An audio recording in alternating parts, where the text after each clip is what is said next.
Hey, happy new year everyone and good morning. তো চলো, বছরের প্রথম দিনটা আমি সারাদিন কীভাবে কাটালাম সেটার একটা ছোট্ট শর্টস আমি তোমাদের সাথে শেয়ার করি।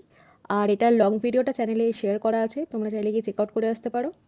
ফার্স্টে সকালে উঠেই তো ম্যাগি দিয়ে টিফিনটা সারলাম, দিয়ে সেদিনকে আমরা কাছাকাছি একটা পিকনিক স্পটে ঘুরতে গেছিলাম, তো সেখানে গিয়ে আগে কফি দিয়ে স্টার্ট করলাম।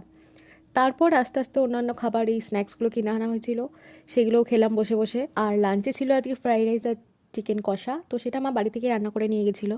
আর অন্যান্য স্যালাডগুলো নিয়ে যেতে ভুলে গেছিলো, কেন কি সেদিনই হট করে প্ল্যান করা হয়েছে, আগে থেকে সেভাবে সব কিছু গোছানো ছিল না, হাতের কাছে যা পাওয়া গেছে তাই নিয়ে যাওয়া হয়েছিল।